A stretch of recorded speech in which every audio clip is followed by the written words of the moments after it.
And welcome. सी, आज के session के अंदर प्रॉफिट एंड लॉस का एक क्वेश्चन देखेंगे और इस क्वेश्चन के अंदर एक छोटा सा क्वेश्चन आएगा जिसकी कैलकुलेशन हम वैदिक मैथ्स के थ्रू करेंगे। और वैदिक मैथ्स का एक ऐसा ट्रिक जो कि बहुत सारे स्टूडेंट्स उसको इग्नोर कर देते हैं, लेकिन मैंने अपने चैनल पर उसकी प्लेलिस्ट में डाल रखा है। चलिए स्टार्ट करते हैं इस क्वेश्चन को। देखिए, क्वेश्चन बोल रहा है कि Venkat purchase 20 dozens of toys at the rate of rupees 375 per dozen. He sold each one of them at the rate of rupees 33 and what was the percentage profit? यानी कि प्रॉफिट परसेंटेज आपको निकालना है। ये चीज तो यहाँ क्लियर हो रही है कि हमें प्रॉफिट हो रहा है, ठीक है। तो देखिए स्टार्ट करते हैं इस क्वेश्चन को किस तरीके से करेंगे। सबसे पहले आपको ये वाली बात पता है कि हम सीपी निकालेंगे, यानी कि कॉस्ट प्राइस निकालेंगे ऑफ 20 डजन्स ऑफ टॉयज का। तो ठीक है, यहाँ पर लिख लेते हैं हम सबसे पहले CP of 20 dozens of toys. तो 20 डजन्स ऑफ टॉयज की कॉस्ट क्या आ जाएगी आपकी, दे रखी है 375। अब देखिए यहाँ पर डजन है, तो आपको मैं बताऊंगी अभी कि क्या मतलब हुआ। 375 से आप इसको सिंपल पहले मल्टीप्लाई कर दीजिए।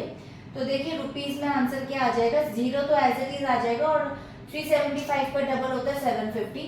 तो ये तो सिंपल है, आगे आपका आंसर यहाँ पे 7500। उसके बाद अगर हम बात करें यहाँ पे सेलिंग प्राइस की, क्योंकि इसने सेलिंग प्राइस करा है, sold each one of them at rupees rate rupees 33। यही एक डिफरेंस है जो स्टूडेंट्स हमने इग्नोर करते। देखिए पर डजन है तो मैंने सिंपल इसको डजन्स के अकॉर्डिंग डजन्स की कॉस्ट से मल्टीप्लाई करा, लेकिन यहाँ पर इसने सिंपल रुपीज बोल रखा है 33। यहाँ पर रेट दे रखा है कि एक उसने यानी कि वन पीस ऑफ टॉय की अगर बात करें तो उसने 33 रुपीज में बेचा है। तो selling price of 20 dozens of toys, तो इसकी कॉस्ट में हम किस तरीके से लिखेंगे। देखिए सिंपल 20 को मल्टीप्लाई करेंगे आप 33 से और 33 को भी मल्टीप्लाई करेंगे 12 से।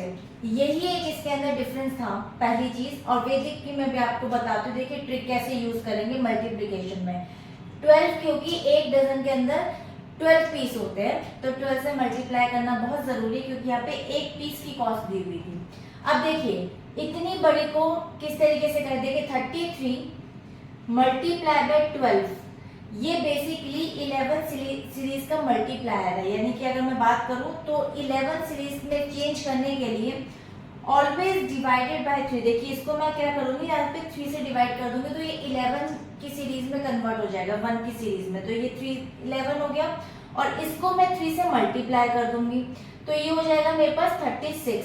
12 3 से 36, क्योंकि मुझे बैलेंस करना है, यानी कि क्वेश्चन का बैलेंस करना है। अगर मैं यहाँ घटा रही हूँ तो यहाँ मुझे बढ़ाना भी जरूरी है। अब मेरे पास क्वेश्चन क्या बन गया, सिंपल 36 मल्टीप्लाई बाय 11। तो देखिए 11 की सीरीज से सॉल्व करने के लिए सिंपल क्या करते हैं, 6 को इधर ले आते हैं एज इट इज, फिर 6 एंड 3 को ऐड करते हैं दैट इज 9 और 3 को एज इट इज ले आते हैं 396। कितना इजी हो गया ये। 396 को 2 से मल्टीप्लाई कर लीजिए तो 2 6 12 का 1 2 9 18 और 19 का 1 2 3 6 एंड 7 और 0 आपकी लास्ट में थी, ठीक है। तो 7920 आपका आंसर आ गया। अब प्रॉफिट का जो फॉर्मूला होता है वो लगाते हैं, तो मैं इसको यहाँ रिमूव कर देती हूँ, फिर यहाँ पर हम प्रॉफिट परसेंटेज का फॉर्मूला लगाते हैं। स्टूडेंट्स, प्रॉफिट परसेंट का फॉर्मूला लगाने के लिए आपको पता ही है कि प्रॉफिट का मतलब होता है जब हमारा एसपी ज्यादा हो तो एसपी माइनस सीपी कर देंगे और उसके बाद में अपॉन में आता है सीपी और मल्टीप्लाई बाय 100। तो सिंपल है, एसपी आपका दे रखा है 7920 माइनस 7500 और अपॉन में आपका आ जाएगा यहाँ पर सीपी यानी कि 7500 मल्टीप्लाई बाय 100। 2 0 से 2 0 यहाँ कट इट डाउन हो गई। इसको आप सब्ट्रैक्ट कर लीजिए, सिंपल लेते हैं। देखिए यहाँ पे आ गया 0, ये आ गया 2 और 9 में से 5 4 अपॉन में 75।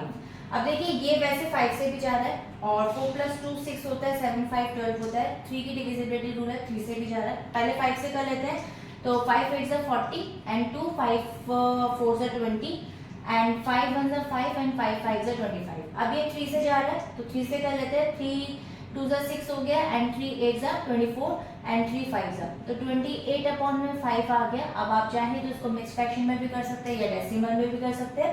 तो 5 से 25 हो गया और 3 आ गया, तो 5 6 जा 30, यानी कि 5.6% आ गया। सो आई होप कि वैदिक मैथ्स की ट्रिक और साथ में ये क्वेश्चन आपको क्लियर हो गया होगा, और अच्छा लगा हो तो लाइक एंड सब्सक्राइब कर सकते हैं। कोई डाउट हो तो कमेंट सेक्शन में लिख सकते हैं। मिलेंगे एक और नई ट्रिक के साथ नए वीडियो में, तब तक के लिए बाय एंड स्टे हेल्दी।